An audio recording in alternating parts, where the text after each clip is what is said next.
Hello everybody, BrioS here. Today I have for you one of the more iconic mechs of the game. And yes, this is the butt plug of death, the 30-ton inner sphere battle mech, the Urbanmech. And this particular variant with the 4 energy hardpoints in the left arm and 2 ballistics in the right arm is the Urbanmech R60L. Not the best mech, not the most meta, the meta being the K9 with 5 million pulse lasers. But I decided to try this build for you guys, and yeah, it's reliable. It does decent amount of damage and helps the team win, but it's not a top damage dealing kind of mech, so not top tier by far. But it has its thrills and it's always fun to pilot an Urbie, and of course to put some nice decals on it. So what am I running today? I am running a 4 medium pulse and 2 light machine gun build, with a T-com to increase the range of these weapons, and with the quirks, forgot to mention the quirks, the ballistic, the LMGs have a 20% range quirk, and the medium pulse lasers have an energy range quirk of 10%, including increasing the range of these weapons. And if a T-com Mark 1 increases the range by just a bit more. So that allows the LMGs to hit out to a maximum range of 630 meters, I think. And the medium pulse I forget, but yeah, definitely not that far. So a pretty good, interesting build to fight a bit at range, and being very tanky as all urban mechs are, it can lead the charge or just hit and run from a good distance, and that's how you play this build. And just to take note, urban mechs are really tanky, that's the best part of them. This particular variant has CT plus 20, side torsos plus 40, or rather 14, left arm and right arm plus 10, and the legs plus 14, making this as tanky as a medium mech. And with a huge center torso, it's XL safe. So with an XL 180, it goes up to a speed of 101.6. And I do like my mobility, so 4 jump jets for increased mobility, allowing me to jump, hit, and fade away. 11 double heat sinks just there to manage the heat. And it's a simple build, and yeah, fun. As I said, sometimes you don't have to play the most meta build, it's still fun. Anyway, for the urban mech, I'm going for a good spread of skills, only 28 SPs in the firepower tree, going in this configuration with 1 node of magazine capacity to increase the ammo. 1 ton is actually pretty enough, but well, sometimes I just want to spam machine guns. And with the other skills, you get a few other bonuses, like for example, you get a heat reduction of 8.25. With 4 million pulse lasers firing consistently, you will generate quite a lot of heat, so the heat skills do help. Range of 9% increases the range, which is one of the reasons I'm making this build. And a cooldown reduction of 5.25 allows you to fire just a bit faster for the medium pulse lasers. Being an urban mech, you want to pile on the armor skills, and I've gone for 16 SPs on the left side. This increases the armor by 9.2, or rather 19.2%, making it even more tanky. A bit of structure quirks, but that's not important, structure skills rather. And of course, mobility. I like my mechs mobile, so I'm going for 16 SPs in mobility. If you don't need this mobility, you can of course spend these SPs elsewhere. And with the 3 nodes of speed tweak at the bottom, I get a nice speed increase until it reaches 101 kph, which is pretty fun for an Urbie. And of course, the other bonuses are useful. 10.5% increase in XL, 14% increase in DCL, and the turn rate of 24 is useful even though the Urban Mech has a 360 degree torso twist, which gets a bit confusing at times, but yeah. So anyway, for operations, 20 SPs, 5 nodes of cool run to increase the heat dissipation by 10%, and 5 nodes of heat containment to increase your heat cap by just a bit. And I'm going for a 0 sensitivity build because I believe in having hard cover, and if you need ECM or AMS, go find a buddy, hang around them. They don't mind an urban mech hanging around them. It's good team support, these Urbies. And finally, 11 SPs in auxiliary, including 1 node for the cool shot cooldown to increase the, or rather decrease the time required for the second cool shot by 25%, so you can fire the second cool shot faster. Important if your build is hot like this. And 2 enhanced strikes to deal additional damage. And that's it. It's a very simple, very reliable build, the Urbanmech R60L. In fact, I got so excited to try this simple build, I actually accidentally bought 2. So yep, GG BrioS, GG. But I guess I can afford it. So that's it guys, that's the simple, reliable Urbanmech R60L. It's okay I suppose. But anyway, let's get down to some gameplay and I'll show you this Urbanmech in action. Let's go! For the first showcase match, it's a match on Canyon Network, a pretty popular map, and it's also very NASCAR-ish, especially around this satellite dish Delta 4 area. And interestingly enough, as the front line moves up, as you can see, we're all in front under the satellite dish trading already. We've got like 4 assaults hiding in the rear. I have no idea what they're doing. I know one got lost, but that's a problem with the game sometimes. Not really the NASCAR, but players just hiding in the rear and thinking that's how that's the best way to play. And with all the alarms flying around, that's not gonna help you. So there's a blood ass. I'm going to drop a strike on him pretty soon, and let's see what happens. So that wasn't a good trade. PPC BrioS got me in the side, registered in the rear, but that's better than all hitting the side torso, I suppose. The strike goes in, but only one hit, so not really a good trade. And as you can see, everybody's hiding behind, either in the low ground in Delta 4 or the assaults are somewhere in Bravo 4 in the valley there. Maybe they're lost, so I'm just fast forwarding as you can see. Gonna try link up with the assaults, give them some cover in case the light mechs come to harass them. And hopefully they will move to the front line because we are already split. So let's hope they don't die because I'm only an Urbanmech. I can't really fight off a fast mover like a Vulcan 5T. And the Ultraviolet right down there at the top, he's gonna lose an arm or something. Yep, he's way out of position. But hopefully we can salvage something because 4 assaults in the rear is just gonna cost us the game.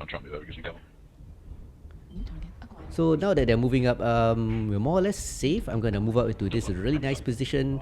I don't really have the range for this position. This position is good for longer range builds, but I'll do what I can from here.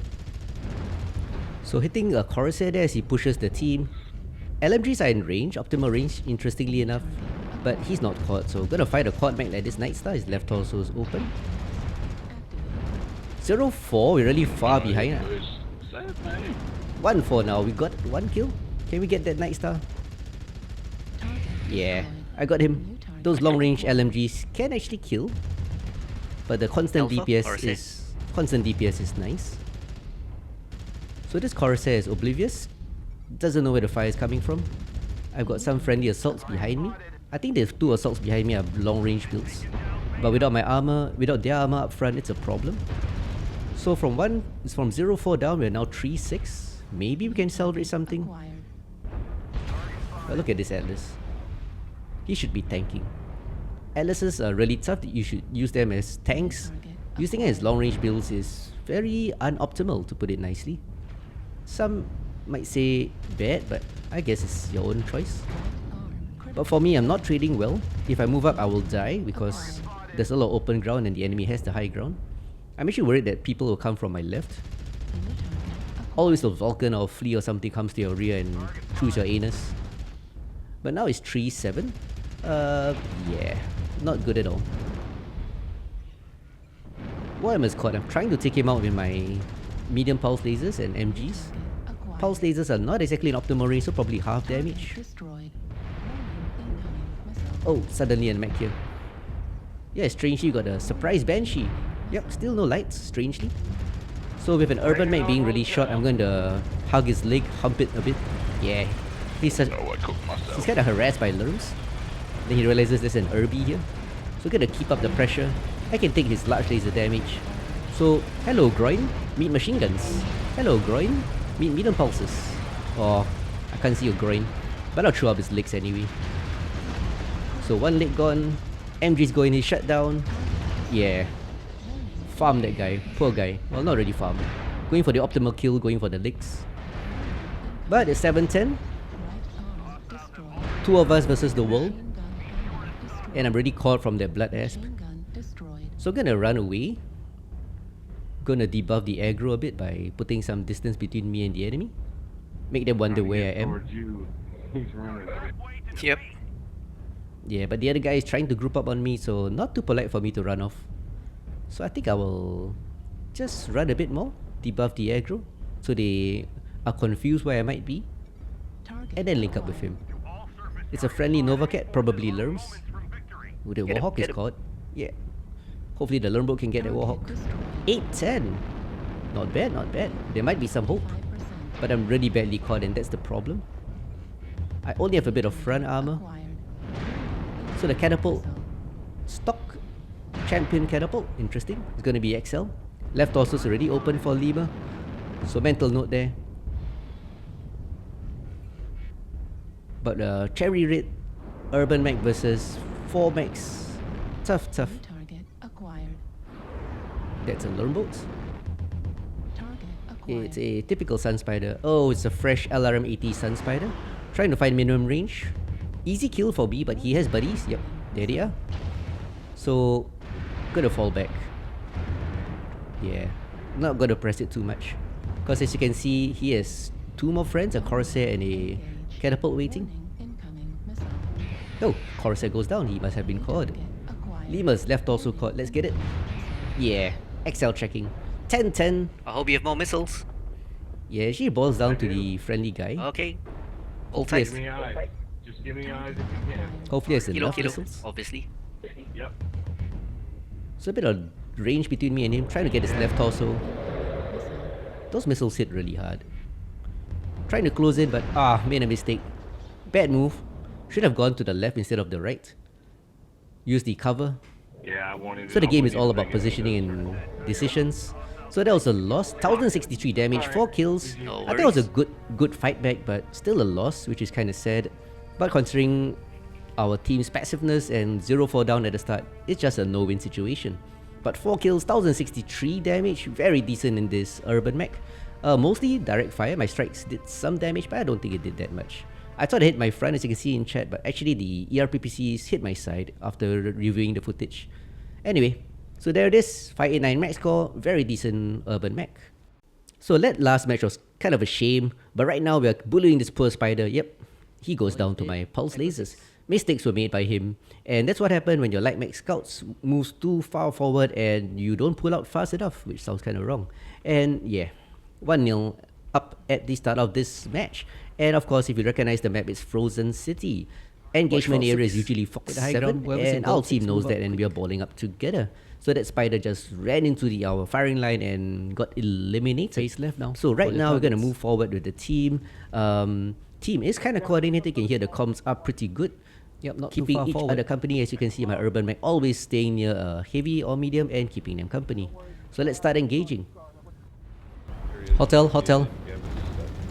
Annihilator, hotel. Yeah, this Annihilator is way too far forward. So let's all pick on him. Got at least 3 mechs engaging him. Gonna use the jump capability and the arm weapons to shoot down low. Focus on his left side. We fight here. So since the team has decided to overextend, we'll hold the line here. Kill off hotel first, eliminate him. He knows he's going down. And just a few more shots, and there he goes. Hole, face echo 6. Yeah, the call is made to hold because most of the time we NASCAR. Drop a smoke on Charlie, watch it. Yeah, Kodiak down there. Drop the strike on him, but he falls back. Yep. Got a ATM Timber. So this is a very stationary fight, which is nice. No NASCAR, just good old trading. Took a bit of damage from all these. A bit too far forward. Oh, the strike comes in, does quite a bit of damage. Yep, 2-1, press them hard. Silver, Kilo going down. Commando, go get it. So the faster mechs are flanking right like me, while the main guys hold. Really good teamwork. Kodiak, shoot Kodiak. Charlie. India, oh well done. So 4-1 already, way different from the previous match. Enemy is falling back down into the valley. They're trying to push. Watch our rear. Yeah, push from our rear. But we're gonna pick up all these stragglers left behind. Like this poor mad dog. Totally ignoring me because I'm not the biggest threat. Silly ATM boats. The enemy has way too many ATM boats. So, one Marauder. Deadly build, MRM Marauder. But he's surrounded. They're basically just walking straight into our firing line. One by one, they move in. And they're all ignoring me. This is what I call managing your aggro. By staying around the bigger guys who are more scary, they don't really want to pick on the Urbanmech too much. And with the range between me and them, I can still do damage. So 8-1 is basically just mop up time now. Another Lernboat, this time it's a Hunchy. Left torso is open, gets chewed off. He shut down. Torso spike. Thank you, Chris. Thank you. Well done. He goes down. That it was. Quite a massacre actually. Good game for us, bad game for the enemy. So they just walked straight into the firing line and got chewed to death. So a bit of strike damage. This did quite a lot. 831 damage, 3 kills. But mainly a good team effort as we held the line, moved together, and the faster mechs flanking from the right. So as I said, this is a good team mech and a good score.